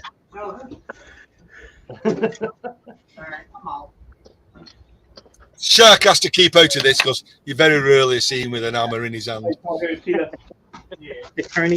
He's above that level now. You see, it's only us that's down there breaking stuff up. He's just like, not worth my while. That's worth $20. That's worth $40. That's worth, oh yeah, just cash it in, mate.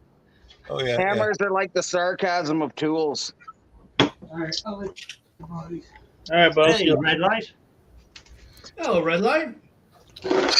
Show us your armor, red light. All right, you guys want to see some scrap? Here you go. Let me take this. Oh, we want to see this is what I got to do still to process all this back here.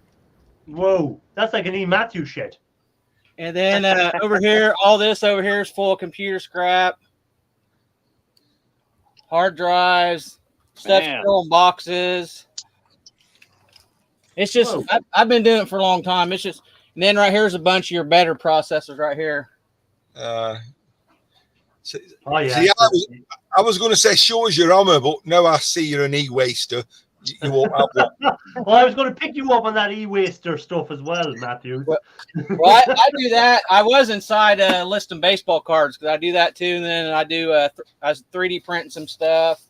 Oh, you're into the 3D printing as well. Yeah, I got 8 FDM printers and 3 resin printers. Whoa, so you're big into the printing. Yeah. Tell us this: where'd you get all your e-waste from? Well, I work at a scrap yard, so I get a lot of it comes in there. Here we go, an insider. And then I work with a guy that we install security cameras. He has a computer business. I get all his scrap from him. So, does your scrapyard buy the e-waste, or do you just take it as thread? And then no, they don't actually. The yard I work at now don't even actually take it, but they do at some of the bigger yards. But I send all mine to Cash for Computer Scrap in Ohio. And then you got board sort. Is that where I'm going to send some RAM to? Because the place I send it to now, it'll take a good month just to get your money back. Yeah, board sort is quicker than that. Is that how board sort is too? No, board sort is I'll send it out either Monday or Tuesday. I'll send out. Yeah, so you would get confirmation that they received it and what the payout will be within a few days of them, of them getting it.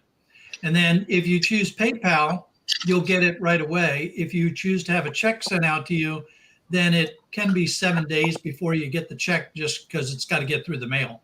I do PayPal. Right here's I don't know if you guys remember these, but remember these old cell phones? Oh, yeah. They were yeah. I think E. Matthews still uses that as his everyday phone. I got stuff from a doctor here in town. It's like HDMI cord. Everything's still brand new in the package. Yeah, I just got I get tons of stuff. All this stuff here's been here for about 5 years. I haven't even got to this. That's how much crap I get. All this been sitting here for about 5 years. Yeah, that's definitely an Ian Matthews shed. If it's there for more than a year. Hang on. 5 years, amateur. Ian is still no, that's just his pile. I've been scrapping scrap for about 10 years. Yeah. No, I'm about keeping the stuff for 5 years. Ian has stuff in his shed that was around when Henry Ford started making cars first. I've actually still got what's that? He's got stuff in his shed from Lord Nelson. I don't know what the oldest thing is I've got. It's yeah, he is actually a piece of his ship. No, that was Sir Walter Raleigh's ship you have there. I do got a question for I don't know whoever. I've got probably I'd say 300 to 500 laptops. Should I actually strip them down or just load them all up and drive them up to board sort and sell them that way? How much time you got? I don't. Well, let's see. I work 62 hours a week running a crane all through the week. Then I do security cameras on the side. I just got it's whenever. I mean, I'm always working And basically. how far? Then I away would are say you don't from strip Ohio? them. Just pack them up and take them to board sort. It's about a 5-hour drive for me. I'm in Indiana, so I'm only about 5 hours from board sort. India. Oh, I can't. Indiana wants you, and it's red light. So red light, green light, driving through the dirt night. Listen to the port. Same guy, isn't it? I would probably rent a U-Haul to haul them all up because it's going to be some serious weight. And I've got a bunch of laptop batteries too that I've just been hanging on to. Yeah, well, if you watch E-Waste Mike's videos, he does a lot of driving, renting U-Hauls and driving up to Ohio. Yeah. I mean, I I just picked this up and scrapped the other day. So I got tons of these MacBook Pros. Yeah, the problem with the Apples. laptops are you have to separate them. Yeah, there's a lot more processing in it. Yeah, That's why I don't know if I want to. I mean, yeah, they have the 3 different categories. So to get the best bang for your buck, you better separate them, because if you mix them up and they start looking at them, they're going to give you the lowest value. Because if you have a complete laptop, battery and everything's in it with a good screen, they're like $1.25 a pound. You figure the laptop's $8-9, $8-9 pounds. You got 10-12 pounds just for one laptop, or $10-12 just for one laptop. all of them's pretty much got batteries in them for the most part. I've got some really old ones. Yeah, that's the only thing is you have to check them. Make sure the screens are good in them, and then make sure they're complete or a partial with a good screen, or if it's Like right here's a box. This is all different types of processors that I've gotten. Yeah, those are shredded. Some of the newer processors, if you get some of the ones, There's some new ones in here. There's some i5s. Also give good money on them if they're working and they're certain numbers. They'll give you. Isn't that right, Sharky? You get good money on them. So I'd go through them and try and sort them out. Yeah, the problem is when you throw them in a big box all together, they're probably not going to test good. Right. Anyway, I've got to go. Enjoy the rest of your stream. You've been leaving for an hour. I know, but I've just. Hey, Ian, I know it's hard to leave me, but go ahead, buddy. I'll be okay. Well, don't forget, if you not give $1 $2 Canadian, give something in that link. Please, mate, put it up again. I'm gonna drop some in there tonight. I'm gonna drop some in there tonight. Hey, here's the 2 gig of RAM. It's never even been opened yet. It's still in the package. The real one. You could sell that on eBay or something, couldn't you? I probably sell a lot of stuff on eBay. I just don't have time to do it. Yeah, well, that's it. It comes down to the time again. That's what I always talk about. People like when I do my baseball cards, I can scan 100 of them in 60 seconds, so I can list 500 cards in less than half an hour because I got a program. It uploads, it identifies the card, make sure everything's correct, and I export it right into eBay. So it's like, no, it's not a big hurry to do. And what are you doing with all your printers, your 3D printers? Are you printing stuff for people like that? Because you've got a lot of the stuff I just do for fun. I just like these little couches are like business card holders. I 3D printed a whole bunch of them and gave them to a lot of the guys in the baseball card little couch people is what they call them. I'm getting ready to print a good 3D guitar. I'm gonna 3D print a guitar, but just by the wooden part and all the electric part, but all the rest of it's all gonna be 3D printed. Here in Indiana, they have the Midwest's largest 3D printing show. You got people coming from all over the world when it comes to it. It's going to be in June this year, which I'll probably go to it this year. But I've seen grandfather clocks fully 3D printed. Indy race car, you could actually get in it and drive it. It's 3D printed. Yeah, because there's a guy in the chat there, Ralph Morrick. He's a 3D printer, and he does a bit of 3D printing as well. But the stuff you have sounds like you. Well, how many in total? 5 printers, is it? I have FDM, which is I got 8 of those. My most expensive is my PRSI.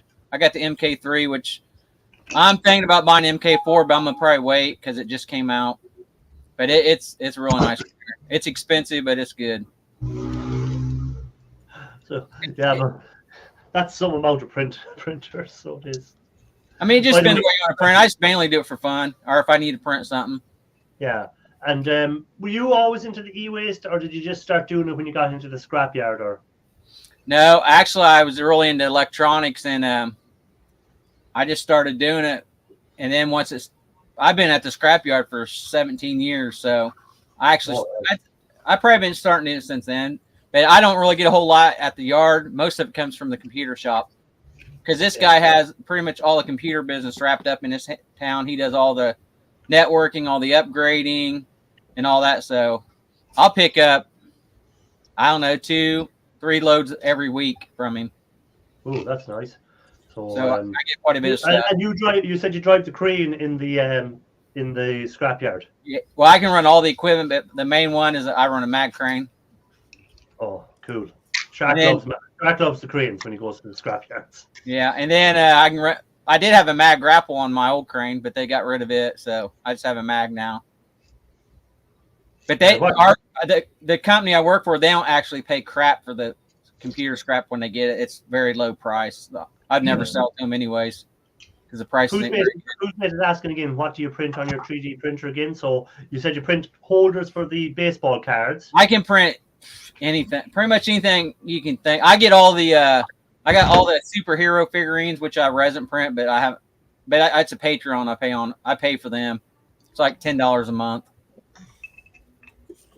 Tom Sandlander, he's a real big one overseas. I met a lot of those people. I used to be in the 3D channels all the time watching. And do you have your own YouTube channel, as in do you put videos up and stuff like that? No, I don't do no videos or nothing. I just mainly get on here sometimes. There's a guy out of Las Vegas named Jerry. He does a lot of 3D printing. Let me see what his name is. He's really good at what he does. But if you haven't looked him up, you might want to check him out. He does a lot of cool stuff. Yeah. I don't have a 3D printer, but I find it fascinating the stuff people can do with. Well, you can get an Ender 3 for a couple $100, and that's big enough to print a lot of stuff. I mean, they're not expensive at all. You know, it's just, but again, it's to get the time. Right. I don't have time to scrap out what I have. Never mind, print something. Well, printing too is open source. A lot of it's free. Yeah. It does take, the slower you print, the longer it takes. Like I've done a 98-hour print before. But there's a guy named Neary's on there. He used to be really big into it, but he's kind of slowed down. I want to see what Wannabe has done. Have you got that part, Wannabe? Then I got into sand casting, where you 3D print stuff and pour it in silver. Wannabe turned off the sound again. But yeah, Watchbot does sand casting. Ralph Morrick, he does that as well. He does some casting as well. He's more into the casting and 3D printing. His channel will be all about that. But no, I'm fascinated with the scrapyard side of it. That you work in a scrapyard, because a lot of us are just scrappers, or whatever we say. Shark Scrapper is working at one scrapyard, but how big is your scrapyard? Well, if it has a big crane, it's obviously well, the yard I work in, we get all of Chrysler's scrap, which is all the automobile stuff. So we get quite a bit of scrap. We get a lot of industrial. Occasionally we get peddlers too, but it's more industrial than peddler. But we're probably one of the 4th largest steel company in the U.S., so we're pretty big outfit. Yeah. Well, it's a big yard. It's not a small yard. It's a good company to work for. And plus, when you're in a crane, you're kind of in your own world. I'll sit there and listen to YouTube videos while I'm running the crane, catching up on videos and stuff like that. That's pretty cool. So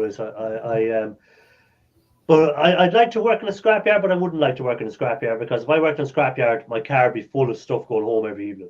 Oh, my wife says the garage looks like a NASA outfit. She don't like coming out here because she got one path to walk in and out. But I tell her it's money in the bank.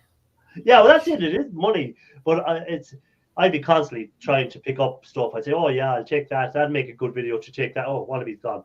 I'll take that apart for a video. At least I'd end up with a rake of stuff just in a shed. Oh yeah, you could. I don't really bring that except for the computer stuff. Other than that, I did bring home a Tandem bike one year. I found it was built in Chicago back in 1819. I ended up selling it to some guy that restored it. A bike? Yeah, it was a bicycle. It was built back in 1819. It's strange what people throw away, but again, it comes down to they need space in their sheds and stuff like that, and they just need to what Shark was saying when people leave comments. Oh, you get more if you sell that. Sometimes you just have to clear the item out of the plate, out of your way. Before I started working there, they had a shredder there, but they shut it down in 2006. But they ran a car through the shredder, and I guess they ended up finding like $77,000 in cash. Whoa!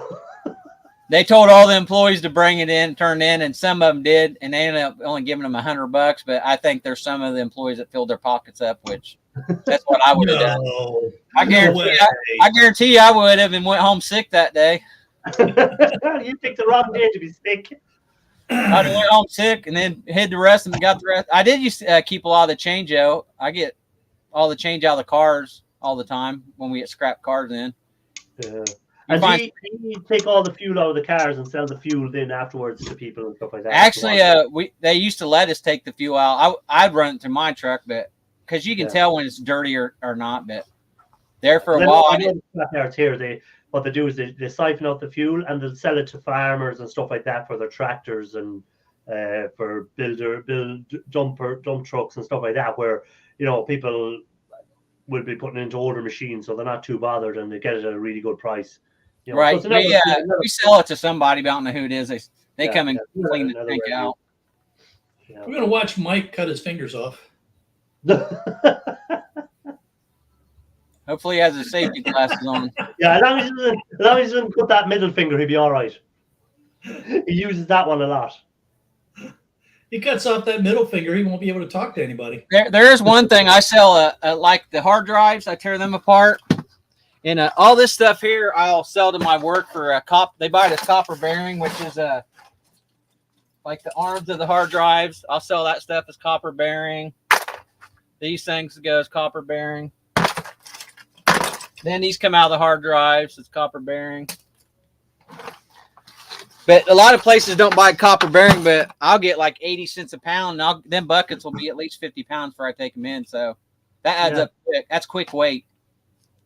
Yeah, I'm just shocked with the amount of stuff you have in there. Well, all this was cleaned up at one time. And there's a big old box about this tall buried underneath all that. And I've got power supplies and barrels outside the garage too. It's just I'm a one-man crew and I only do it when I have free time, basically.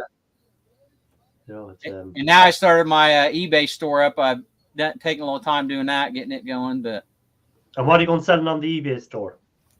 Baseball cards, sports cards. I got like 500,000 cards. Whoa.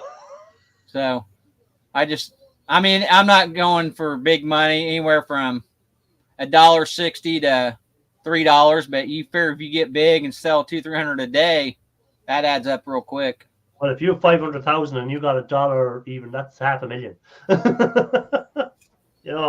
I know a guy that he quit his job and that's what he does. He sells $1.50 cards on eBay, and he's been doing it for like a year. And he's got his YouTube channel up. But he sells probably anywhere from 200 or more a day, and then he goes to card shows and sells a quarter card. He'll walk out that weekend with $600 just for a quarter cards. I mean, it adds up. It takes time, but it adds up. Yeah, well, over here in Europe, cards aren't a thing. That's more an American thing. So it is baseball cards and stuff like that. Over here, no one does that really. I don't think so. Now, maybe I'm wrong. Yeah, I know. I forget what country, but they do have a big card show over there because there's a guy from Ohio that went to it. I was thinking it was England, but not maybe England. Yeah, maybe England do it, but wouldn't be really a thing. Oh, look at that! Mike held on to all of his fingers, just about. See, I always like wearing gloves, so my hands don't look like that.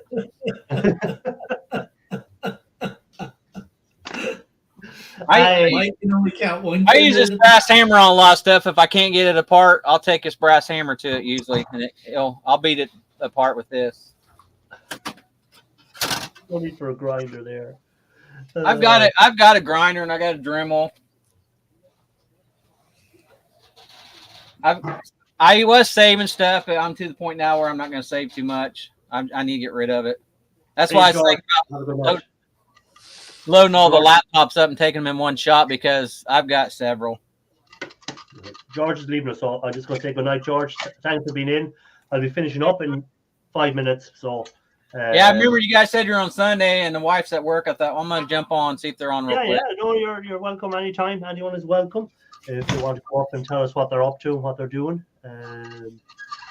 Scrapper. Actually, I did start. I used to save these before. There's little yellow tantalum things. Oh, the tantalums, yes. I've got bags of them where nobody buys them at Board Sort that I'm aware of. Yeah, Board Sort will buy the yellow squares. Yeah, that's the only place that will buy them that I'm aware of. Yeah, there was going to be a company in Florida were meant to buy them, but I don't know what their story was, because anytime I tried to contact them, anytime Shark tried to contact them, just got no response back from them. So yeah, I don't trust those. What that setup was. So I don't. Yeah, it's just crazy the turnaround though, because I used to send it in, and within a week I'd get paid at that Cash for Computer Scrap, which is in Ohio too. But now it's taken a month for a turnaround. To me, that's just. I mean, I realize maybe they're shorthanded, but that's just crazy. Well, the other possibility, and I don't know for sure, but normally when a yard is taking that long to pay somebody, it means that they're in financial difficulty, and so they've got to build up their reserves so they can pay people for the stuff they've already got. And that's not you don't want to be on the wrong end of that daisy chain. I thought about that too, and when I ship stuff to them, I can only go up to 49 pounds, or FedEx charges me 20 extra bucks. So every box I ship out is anywhere to about 48 pounds, so I don't get hit. And I'll weigh it before they ship it out there at FedEx to make sure it's not over 50 pounds. Because you always want to stay under 50 because they got me there. A heavy box fee. Oh, I used to ship them out a couple years ago. I shipped them out 70, 75 pounds out of the post office. They love me there when I show up. I bring them 2 boxes at a time. But I gave them gift cards at Christmas time just because they put up with me all the time. And do you micro scrap stuff down, or do you just leave your boards complete? No, I'll show you a board I got done. Because I know Mike likes micro scrap boards. Nope, I just pretty much just take the battery, the aluminum, and other than that, it all stays on there. Oh, yeah. You leave them complete, yeah.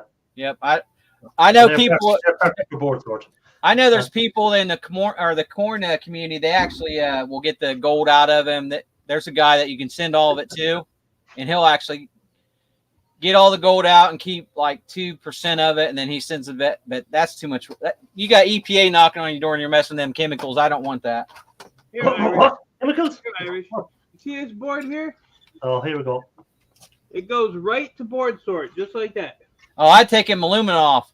Ain't nobody got time for that. Right there. Mid-grade board sort. Right. Hey, I'm about to finish up in a minute. So, Mike, do you want to tell us anything you've planned for the week? What's the story? Anything happening? I would be more than happy to tell you. Thank you. What do I got going on? Well, first of all, I got to go pick that aerial up out of my driveway that fell off my neighbor's house that you can't see. That first video I did with the scrap in that basement, I got to go get that. Tuesday or Wednesday. I have hopefully a meeting with the neighbor's daughter for that house. Yeah, you're saying that. Those two rooftop units still might happen this week, but our weather is up and down this week, so I don't know if that's going to happen. And I got 2 pickups at 2 scrapyards to go do. And I'm gonna, in about an hour, I'm gonna go take a poop. That was a bit more information than I needed. Hey, I do that question. Why do you guys do your RAM like this? It has all the. Do you guys bust that aluminum off, or do you sell it like it is? Leave it like it is. Sell it to board sort like that. I used to go to board sort when I first started doing it, and then I ended up going to this other place, and now I'm thinking about going back. Board sort breaks theirs down a lot more though than this other place. Yeah, but they pay good and they pay you on the spot. So. Right. Well, actually, when I first started going there, he would he would actually pay me before I even shipped the stuff in. That's how. I mean, that's when I first got it started. Right. So what you ask you, Mr. Red Light, what your plan is for the week, because you don't have a channel. So, but will you? Well, tomorrow I have to go to Indianapolis and learn how to put the computers in the trucks and reprogram all the new computers. That's what I got planned for tomorrow. Okay. But I start my day off every day at 4:30. I get up 4:30 and go to work. And I'm clocking in and in my crane by 5 o'clock. I work five to five every day. I work 5 to 5 every day. Scrapyard opens early. So once I'm down here, then I'll go back in and finish doing some cards, and then I may start 3D printing something. Okay. Next Sunday, I'll get in my other room, my 3D printing room, and show you. I don't really show that off to people because I noticed one thing in the 3D printing world.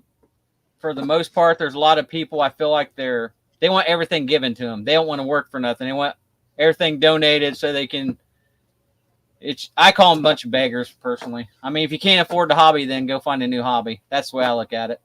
Yeah, well, it'd be interesting seeing your printers anyhow, for sure. Ralph Morrick, he'd like to see what you're doing in the 3D printing, I'm sure. Yeah, I've got some printers still in the boxes and they're been open yet. I mean, it's kind of out of control.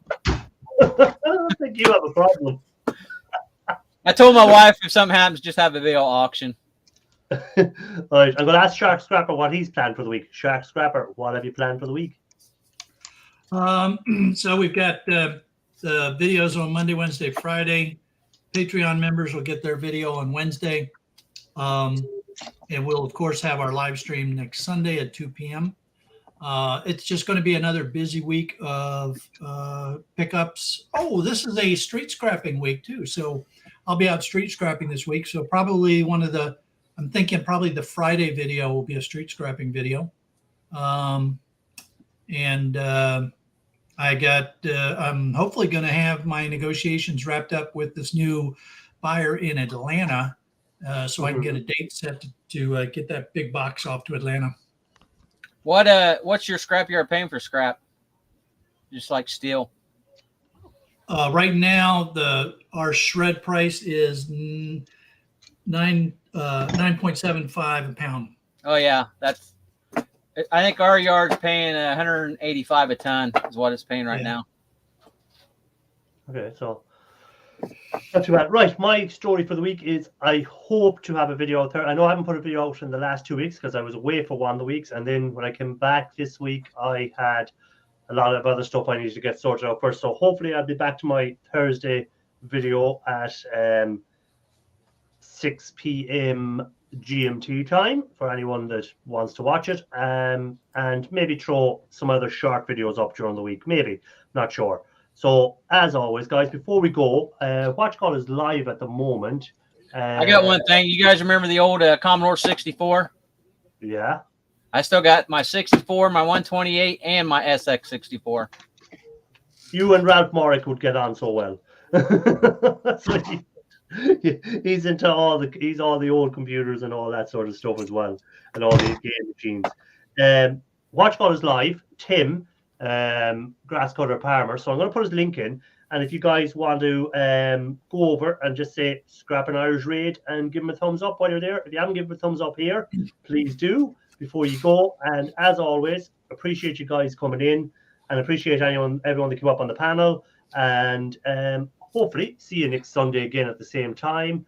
And keep safe. I'm seeing Ralph isn't here to say it. I'm going to let E-Waste Mike, his bro, say it for him. Bye. Scrap you all later.